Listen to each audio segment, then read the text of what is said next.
let me just come on. I'd like to wait a minute. You've raised a question. I'd like to answer that. When you say that a chief minister has used incendiary language, inflammatory language, discriminatory language, that is an indictment. No, wait a minute. I would also like to say that's that an allegation for which I would want to answer. That every one of the destruction of records is not an allegation. Records when he was the home minister. Let me answer. You seem to have three people you must posting allegations which are, I'm not sure, part of a report which goes into the facts of the case there, based on the allegations which have been given to them. The report can't be throwing back allegations at us, can it? No.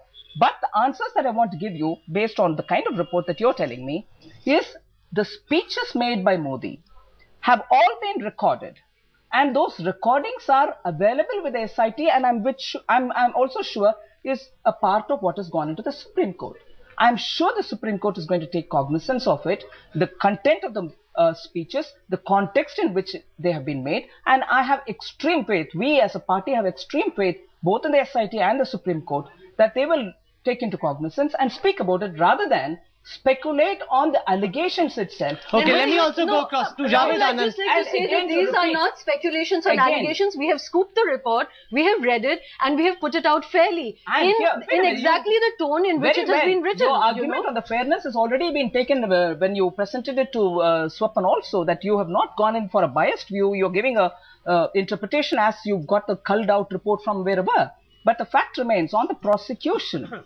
Recruitment of public prosecutors. It's a very strange argument that in spite of the fact that there is an established procedure in Gujarat since 1997 for recruitment of public prosecutors, and in the case of those particular cases which have gone into the Supreme Court, monitored by the Supreme Court through the SIT, the public prosecutors were appointed by them. Are you suggesting that? No, Nirmala, you're actually wrong on that, because I will tell you the process. And every time the Nirmala, NGOs, let me tell you the process under which it was done. No, because you're making a false statement. No, it is not a false statement. It is certainly a statement which you can corroborate, even checking up with the SIT people.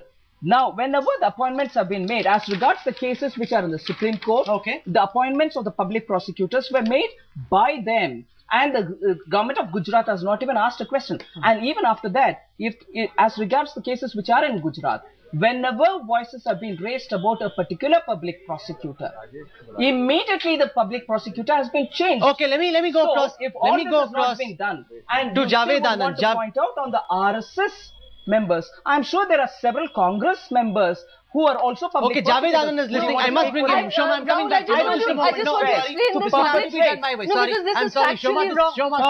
I'm sorry, we'll have to do this. We'll have to do this fairly. Everybody must get an equal opportunity to speak. One voice can't prevail. I want to go across to Javed Anand, who's listening in. Mr. Anand, one of the key allegations against Narendra Modi was that on the 27th of February in 2002, Narendra Modi held a meeting where he told his police officers to let Hindus vent their anger freely against Muslims. The SIT concludes by saying that there is no conclusive evidence to say that he did, even though there are two officers who did not refute this allegation but said that loss of memory due to passage of time means that they can't recall exactly what Narendra Modi said. But the final conclusion says there isn't enough evidence to say Narendra Modi said these things. Rahul, the answer to your question involves a larger answer, so please give me a minute. I would like to say that quite apart from the morality question, quite apart from the question of it being a question of politics, the legal process itself is far, far from being exhausted. The Supreme Court is monitoring the justice process in Gujarat, point number one. You're not interpreting the SIT report, you are quoting from the SIT report, and from what you're quoting from the SIT report, there are some very, very serious charges there. Now, the SIT can decide that there's not enough to proceed legally, criminal prosecution, etc., etc.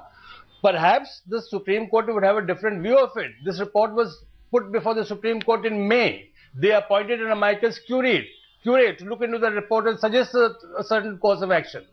BJP government of Gujarat had a problem with that amicus curiae. Then the Supreme Court appointed a second amicus curiae who unfortunately could not take up the responsibility. A third amicus curiae has submitted a report which the Supreme Court is going to deliberate on and speak its mind on the 3rd of March. If the Supreme Court was convinced in May itself that no criminal prosecution is possible, they would have said that. Why would they go through the elaborate process? Okay, I want to go across.